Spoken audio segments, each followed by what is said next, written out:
So let me say something about the context of this lecture. For the past 25 years, my research agenda has roughly focused on the question of what is capitalist subjectivity. This is, I think, how I would really roughly summarize my whole research.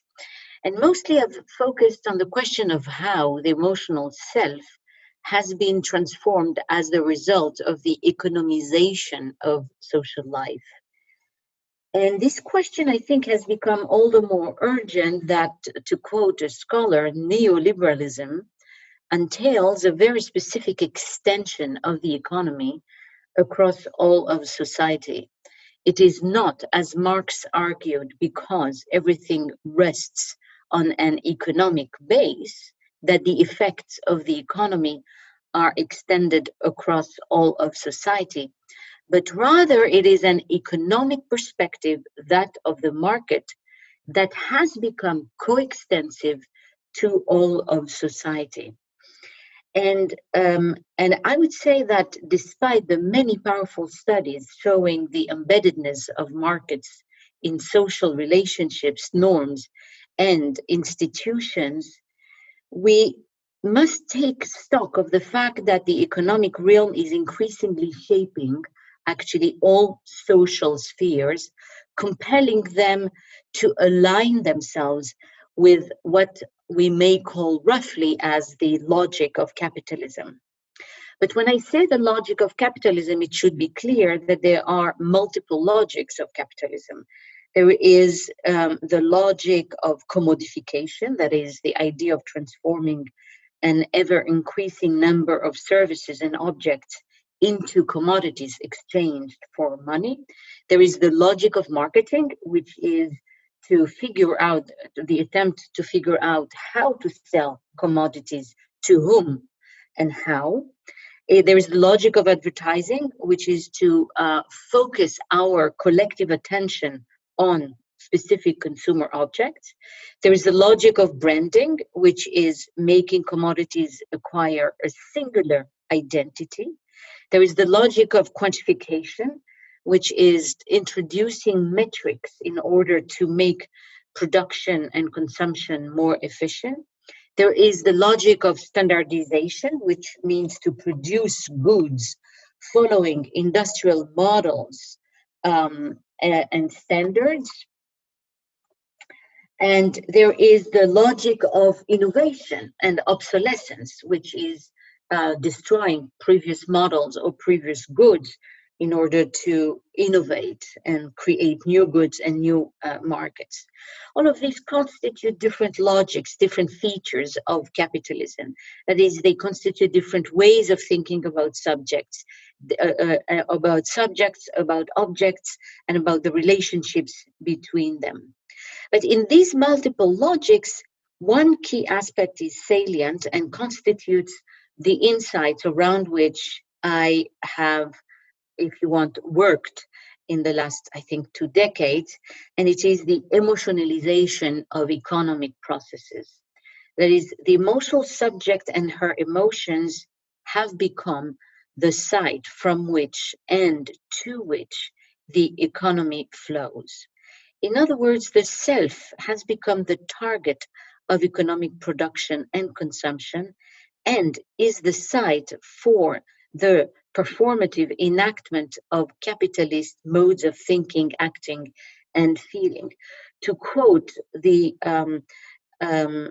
Italian philosopher Maurizio Lazzarato, knowledge is less the basis of modern-day capitalism than the production process of subjectivity centered on desire on which even knowledge, information, and cultural production depend. So really the self, what I'm saying is that the self, its interiority, its emotionality, its desires, all of these have become the site for the production of economic value in the double sense of value. It is where moral ideals are articulated, and it is where benefits, economic value, are produced. In that sense, we can no longer separate the intensification of one's relationship to oneself, what Foucault called the rapport à soi. We can no longer separate the intensification of one's relationship to oneself and the ways in which this relationship of the self to itself produces economic value. So with this very broad, if you want, introduction, I want to give you very small portion of a book that came out in German and in English a few months ago, but which has not yet seen the light in Hebrew. It will come out in a few months. And this book focuses on the emergence of a new science which has spread in many economic institutions and which attempts to reshape subjectivity, namely the science of happiness or positive psychology, a field that was pioneered in the United States by a psychologist at the University of Pennsylvania called Martin Seligman, who is the author of a lot of bestsellers. And he really started the field of happiness studies and the field of positive psychology. And this field was born roughly in the late 1990s, early 2000s. So it is very interesting to see when one analyzes the emergence of this field, the connection between a new form of knowledge, the market, and subjectivity. This is, in fact, the triangle I will try to trace in this lecture. So, Martin Seligman became famous in the 1980s for a notion of learned helplessness. And learned helplessness is something that he used to explain depression. And he actually, and that was a very interesting concept to explain how people develop the feeling that they are helpless. And it could have been used in very interesting sociological ways in order to explain why some people will feel that they will never succeed. And so, in other words, it could have been used to explain how people never develop real aspirations and stay stuck where they are, because from a young age, they learn in many ways helplessness. So it could have had a very, I think, interesting sociological and social insight to this notion of learned helplessness. But Martin Seligman took that notion in a very different direction. And instead, he was interested in a different finding. And so just to explain to you, for example, where he took his research. So the notion of helplessness he developed, for example, by having three groups. One is a group of people who are together, and there is a very high, very unpleasant noise, and they cannot remove the noise. They try all kinds of things, and they can't remove the noise. And then there is a second group in which there is the same very unpleasant noise, but they are able to remove the noise. And the third group is a group where there is nothing. They just get together and they do more or less the same thing, but there is no noise. And then Seligman is going to repeat. So you have three groups, and then I think it's the same day or the day after, I don't remember, but just a bit later, there's going to be a noise again. And those who are in the first group, remember, those who were not able to remove the noise, and well, he notices that those don't even try the second time to remove the noise, whereas the second and the third do try and succeed. So this is how he came up with the notion of learned helplessness, by doing these kind of experiments and showing that you could induce fairly quickly in people the feeling that they could not do anything about their situation. So where did Martin Seligman take this research? He took it in the following direction. He noticed that in the first group of people who could not remove the noise, there was a group of people who refused to be helpless. And these people he called resilient people. And this is how the notion of resilience has become extremely popular. I'm sure all of you sitting there have heard this notion in Hebrew, chosen. And resilience has become extremely widespread. And resilient people are people, to quote Seligman, are people for whom misfortunes are temporary, local, and modifiable. They are optimistic people, and well, because they are optimistic, they're resilient, and they're resilient because they are optimistic. If it sounds tautological to you, don't worry, it's the science. That's what it is about. So resilience is a psychological property of certain individuals who prove capable of confronting adversities and of adapting to tragedies, whatever they are. And so they have positive thoughts. And their positivity is a buffer against adversity. It gives to someone the feeling that they are competent, that they cannot be crushed by the world. And it also means that people are adaptable, that they can learn from their mistakes, and that they are able to ask for help. And so resilience became a very big notion by focusing on those in the helplessness group that refused to become helpless.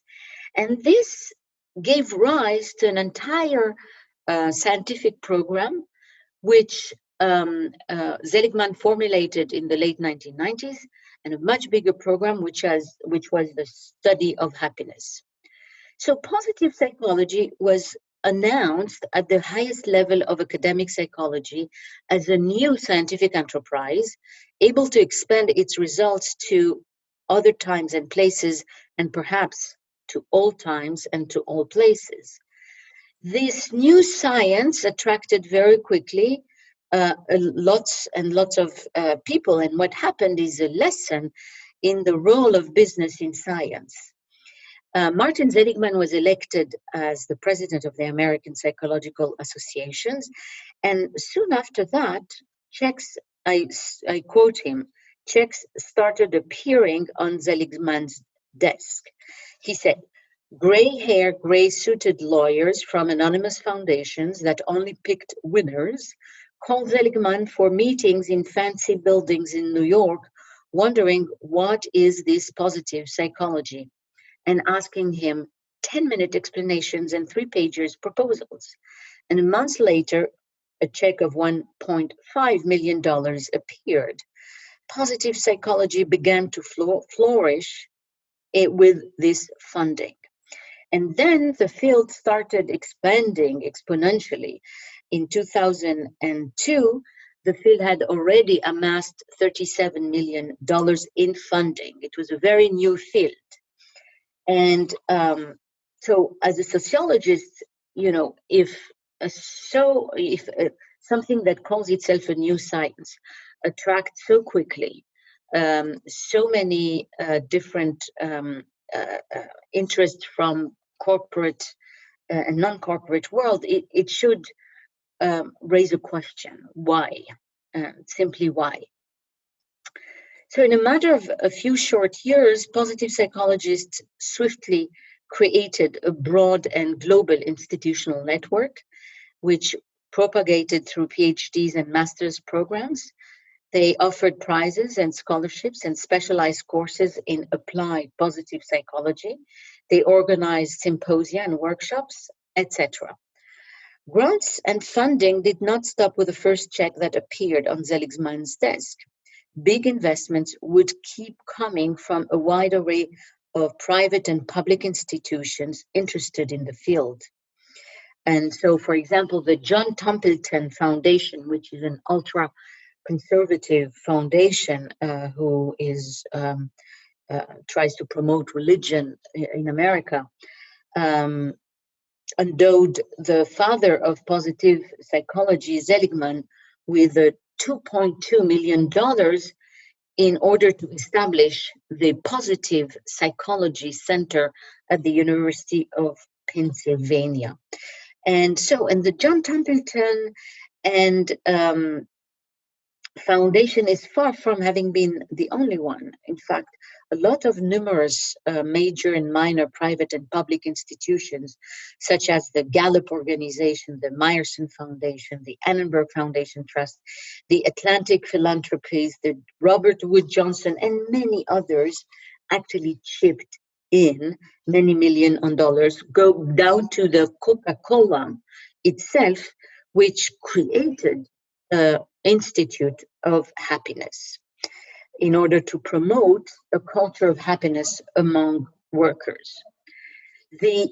And I would even go further, the American Army offered $145 million to create the Comprehensive Soldier Fitness Program. And it asked Seligman to lead that program, which was a positive psychological program whose purpose was to train soldiers to overcome the trauma of war, to develop positive emotions, and also, this was the occasion for Seligman to elaborate the notion of what he called post-traumatic growth, PTG. Post-traumatic growth means that you can, be the victim. You can be the witness to the death of your soldier companion. You can yourself kill someone in battle. You can be traumatized, but the idea of Seligman is that these are opportunities to grow from it. So the purpose was to give happiness and spiritual meaning to soldiers and to create a force, I quote, as fit psychologically as it was physically. And, or to quote Seligman himself, to create an indomitable army, an army you cannot dominate. So in less than a decade, the size, reach, and impact of academic research on happiness and related topics such as subjective well-being and positive thinking, positive virtues, authenticity, flourishing, optimism, resilience. In less than a decade, it multiplied by 10. And it engaged not only psychology, but also other disciplines such as economics, education, therapeutics, health, politics, criminology, sports science, animal welfare, design, neuroscience, the humanities, management, and business. So in terms of the sociology of science, this is a very interesting case of science growing extremely quickly, and not only growing extremely quickly, but attracting a great deal of interest, I would say, both from the state, as the army, and from the corporate world. So I am going to give you one or two examples of the implications of these science. And I'm going to give you an example. So as positive psychology grew, so as I said, it created powerful synergies with one specific science, which is the science of economics. And you have now a field of happiness economics. And in the late 1980s, or late 1990s, early 2000s, Martin Seligman hooked up or met someone called Sir Richard Layard, a British economist, who would, and this encounter actually proved to be fairly significant. Richard Layard had been an advisor to Tony Blair's government from 1997 to 2001. He was a member of the House of Lords since 2000, and he was the director of the Centre for Economic Performance at the London School of Economics. He actually became known as the happiness czar because he advocated positive psychology. He started advocating within economics positive psychology. And in a series of lectures, he suggested that to fully understand happiness, economists and psychologists had to work together. And fortunately, he said, psychology is now moving rapidly in the right direction, and I hope economics will follow. Like the English philosopher Jeremy Bentham, one of the fathers of utilitarianism, Layard was convinced that the primary and most legitimate objective of politics was to maximize the sum of happiness in society. And he declared this should be a revolution in economics. Like the utilitarians before him, he was also convinced that happiness was a matter of maximizing pleasure and that happiness could be accurately measured. And like Seligman's view on traditional psychology, Layard was convinced that traditional economics needed to change. According to him, one of the main problems was that traditional economics was too busy linking money to utility. It was so busy doing that it forgot that happiness was actually a better and more accurate measure of economic value. So throughout the 1990s, psychologists and economists started collaborating together.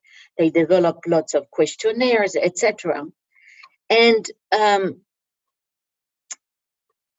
what happened then is very interesting. To cut a very long story, or just to give you one example of the result of that collaboration, is that psychologists and economists thought they could use happiness indicators to check whether, despite the decline of objective indexes of quality of life and equality, people were still nonetheless doing fine. And this happened especially after 2008 with the economic crisis.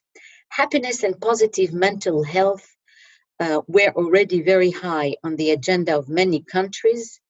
And what actually happened afterwards was that happiness psychologists and economists offered answers to policymakers' concerns and claimed that happiness was an accurate measure of citizens' perceived well-being. So, against hard objective indexes of economic and social progress, it suddenly seemed like a very good idea that softer and more subjective indexes, such as happiness, could provide a more comprehensive and accurate look at society.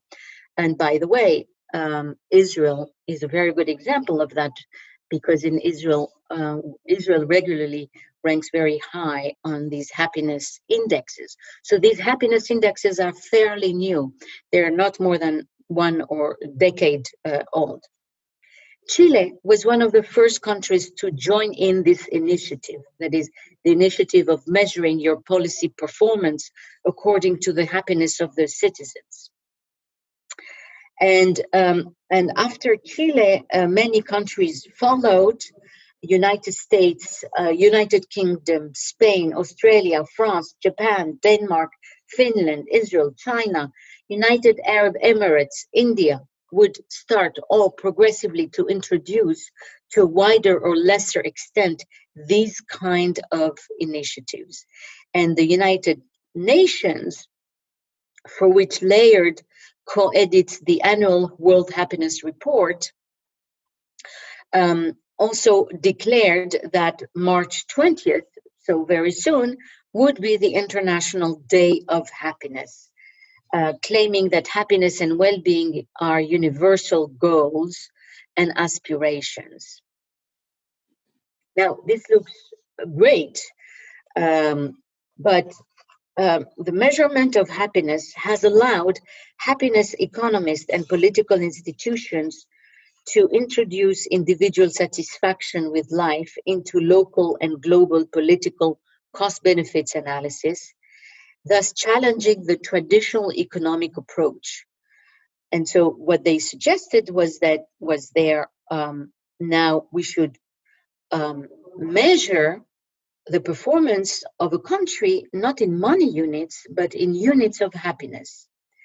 And Laird recommended that the correct approach to assess political decisions in democratic countries was to rank all possible policies in terms of the extra happiness which they generate per dollar of expenditure. So if you take happiness as a unit of benefit, it now could be related to expenditure on a global scale in several ways. For example, it allows you to put a monetary price to happiness. So experts claim to have found that £7 million was the amount that British people claimed they would need to be happy. The Gallup reported that unhappiness of employees cost the American economies $500 billion a year. So this is the ways in which you can convert happiness units into money units and vice versa. So focusing on individual happiness was, for everyone with eyes to see, an obvious strategy to sideline and deflect attention from more objective and complex socioeconomic indicators of welfare and good life, such as redistribution of income, material inequalities, social segregation, gender inequity, democratic health, corruption and transparency, objective versus perceived opportunities, social aid, etc. So if we go back to the example of Israel, Israel has a very high level of inequality. It has an ongoing military conflict with some of its neighbors, and it has an ongoing conflict with it has an ongoing occupation in territories, and yet it ranks quite high on the International Happiness Index, something which political leaders can easily use as a proof that their policy is the correct one. So again, so this is just, to illustrate the ways in which these ideas wormed themselves up or penetrated very quickly into the realm of politics and policy making. Let me now give you a second example of the ways in which this way of thinking affects greatly another key locus of social power, which is the corporation. So in the Harvard Business Review, Martin Seligman wrote an article discussing the benefits of his positive thinking, because, of course, the business world is also a world to which Seligman tried to penetrate successfully. And he takes the following example in this article. So let me read you from his article. Douglas and Walter, two University of Pennsylvania MBA graduates, were laid off by their Wall Street companies 18 months ago. Both went into a tailspin. They were sad, listless, indecisive, and anxious about the future. For Douglas, the mood was transient. After 2 weeks, he told himself, "It's not you, it's the economy going through a rough patch. I'm good at what I do, and there will be a market for my skills." He updated his resume and he sent it to a dozen New York firms, all of which rejected him. He then tried 6 companies in his Ohio hometown, and he landed a position. Walter, by contrast, spiraled into hopelessness. I got fired because I cannot perform under pressure, he thought. I'm not cut out for finance. The economy will take years to recover. Even as the market improved, he did not look for another job. He ended up moving back with his parents. So I continue. This is Seligman continuing. Douglas and Walter stand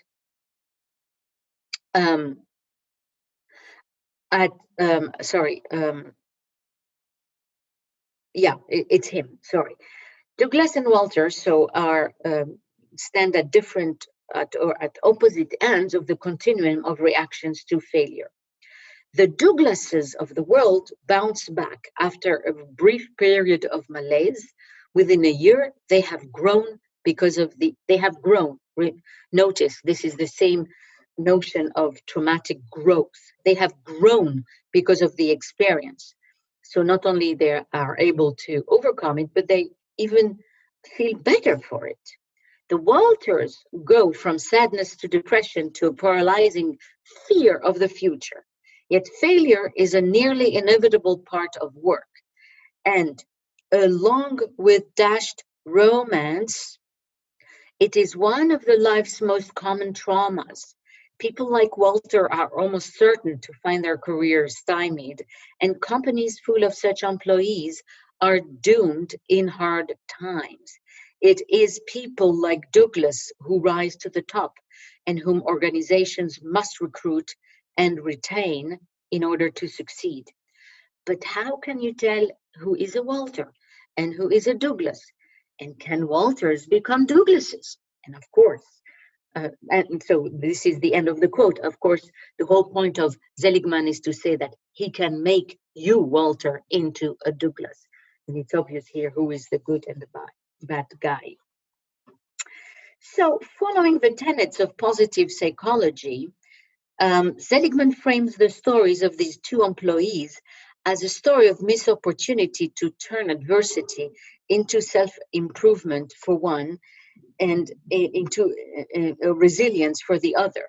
The moral lesson is clear. Whatever blow fate deals us, negativity must always be converted into existential positivity.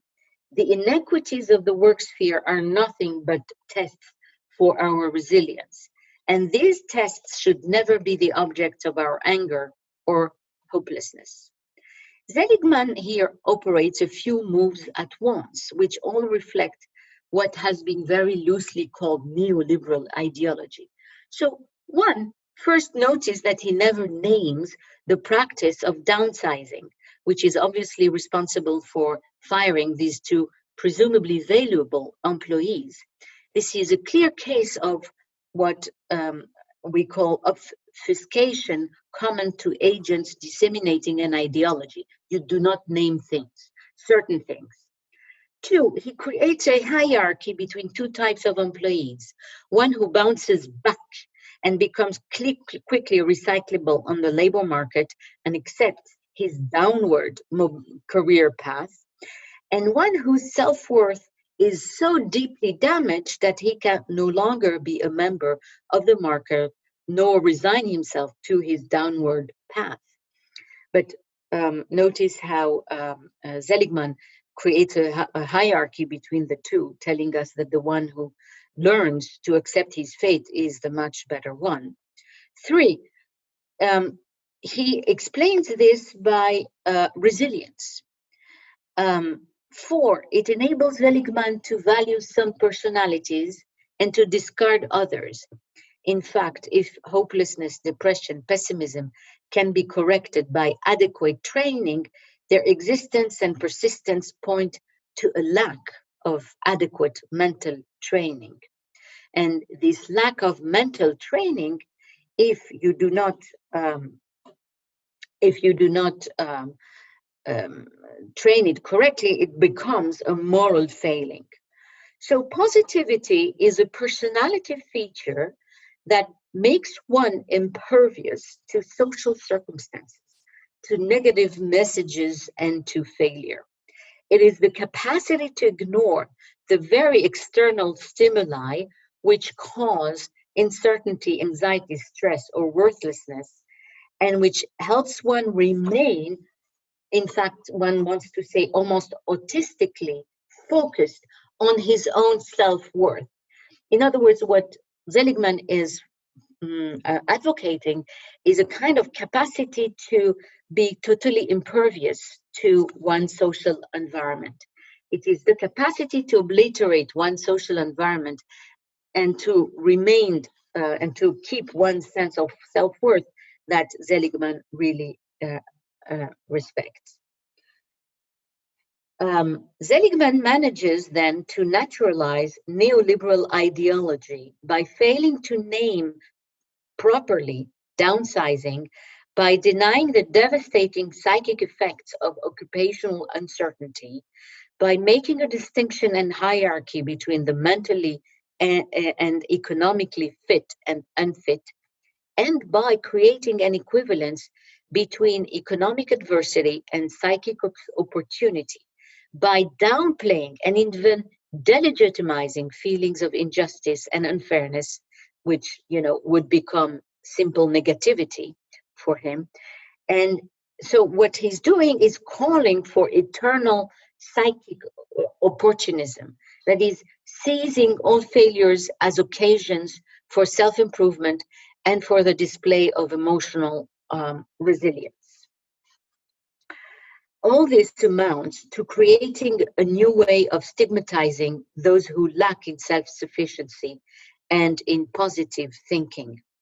Not only is lack of self-worth not viewed as an effect of social structure, but it is also viewed, in fact, ultimately as self-inflicted. More than that, it is actually viewed as the cause for one's poor economic performance by a spectacular inversion, so familiar to deeply ideological forms of thinking.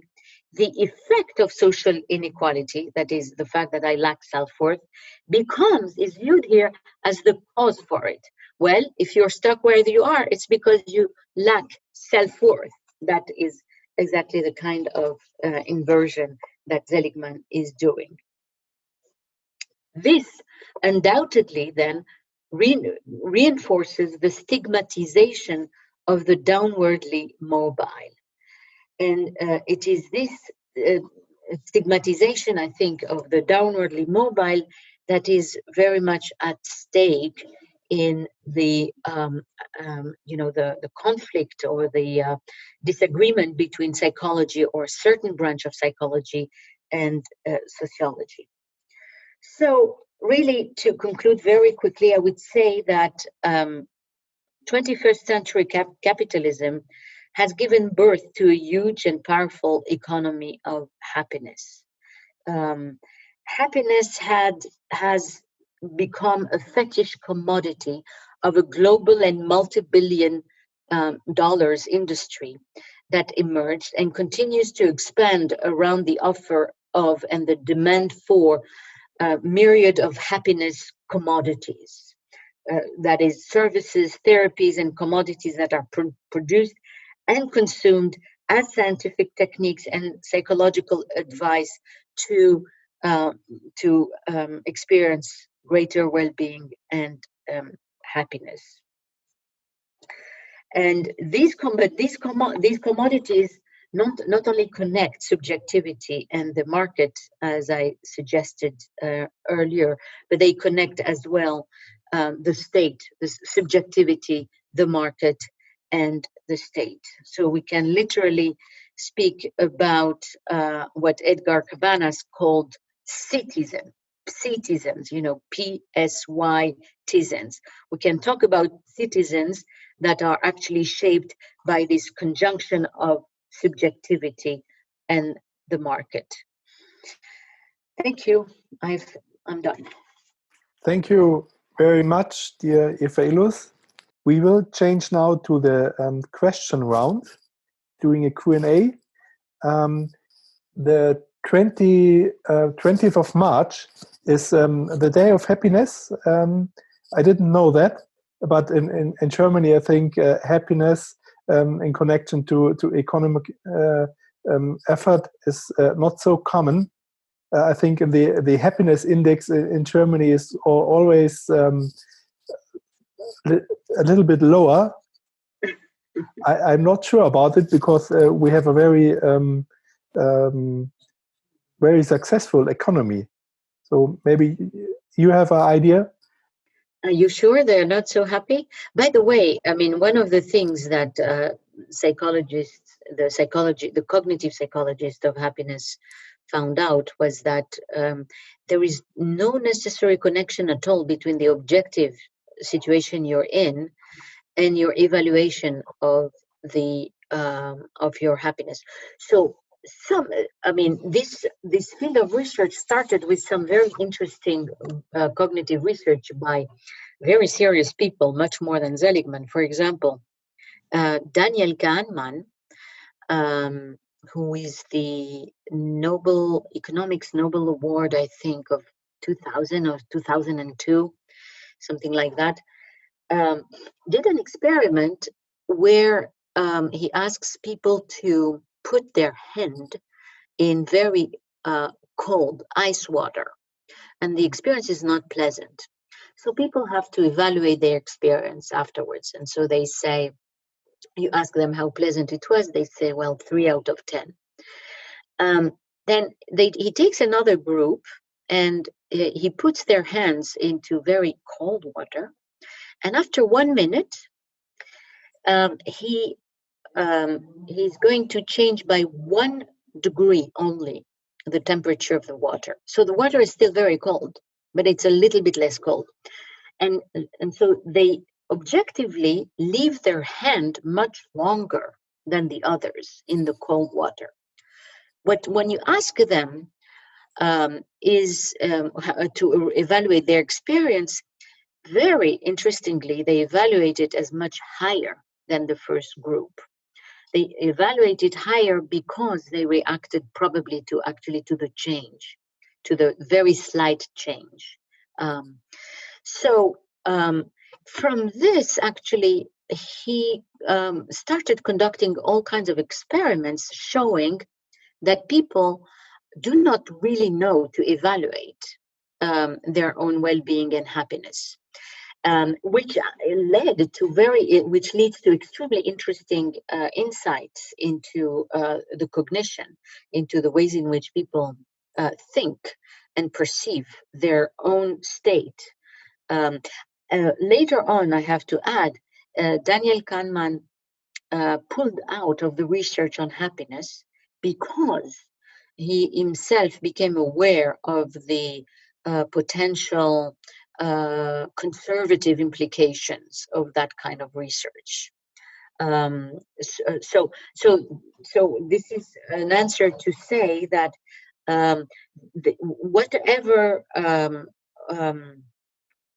whatever disconnectedness there may be between people's evaluation of something and the objective state of that thing is precisely what is interesting. For example, I think one of the results also Kahneman had, because it was an international survey he did, the French, who had arguably one of the best health systems, well then, 20 years ago, were some of the people who were the least happy with it. So you have lots of things that are coming in when people evaluate. Okay, I have a very good question in the following here in the chat. The question is, you were talking about measurement of happiness. What is the unit of measure of happiness? The unit of happiness? Yeah. It's whatever people would report as. Okay. It's as simple as that. I mean, it's actually debated. But on these happiness index, the unit of happiness is quite often simply reporting from 1 to 10 how happy you are. Okay, so there's not a real unit you can measure it. Maybe like I think you said there is a measurement of luck in money. Yeah, so I mean, so it would be to try to again quantify how happy you are, or how much money you would need to declare yourself a 10 on a scale from 0 to 10, and and then dividing that scale. I think that's more or less what is a unit of happiness. Okay. So we change to Tel Aviv. There are questions now. Yes, if the time allows, dear Professor Illouz, the first question is, would you call happiness science as a religious movement? Are there similarities between happiness and religious beliefs?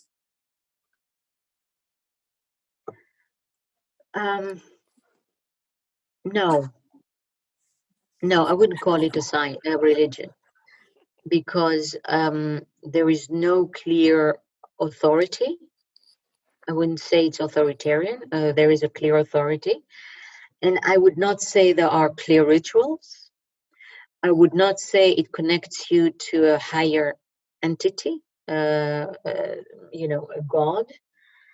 No, I don't think I don't think you need the idea of religion to try and understand why people um, like something or do something or believe something.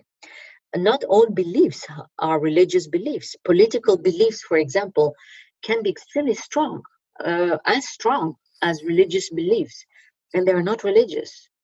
So no, I mean, I understand why the question, but I would say it's not similar to a religion. No. May I ask you the second question of our audience?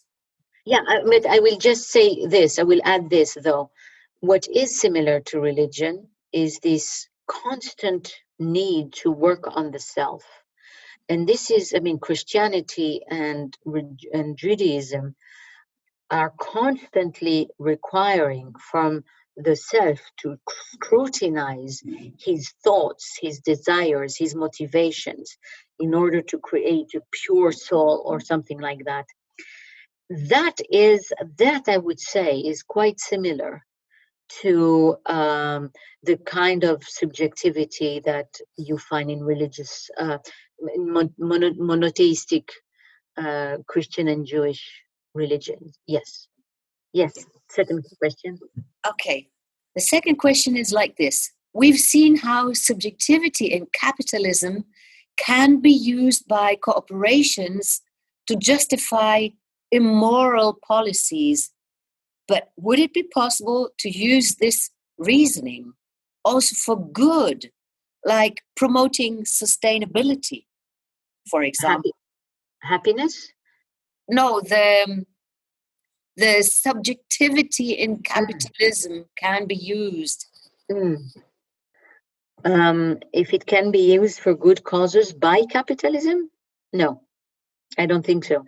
Okay. I mean, I think right now, capitalism as it is right now, maybe a reform capitalism, maybe a much more ethical capitalism, can be absolutely, yes. I mean, but I think what we've seen in the last 3 decades is something actually which some people would not even call capitalism anymore, because capitalism was about letting lots of small enterprises compete with each other.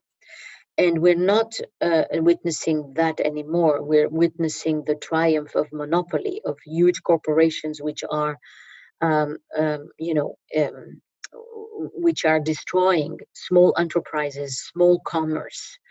And this tendency is only accentuated with with digital capitalism. Look at Jeff Bezos. He has the power. Probably he has more power than many countries, actually. So this is not capitalism by any means. No. We've heard a lot about Seligman's research, and the writer says it seems like he's a smart guy, but our audience would love to hear a bit more about your own opinion. on how emotions or feelings like happiness will influence development of nationalism, which we can see in Europe. How happiness will influence nationalism? For example, like we can see in Europe right now. I'm not sure I have a ready response to that. I did not check that connection between happiness and nationalism. I'm not sure I see it.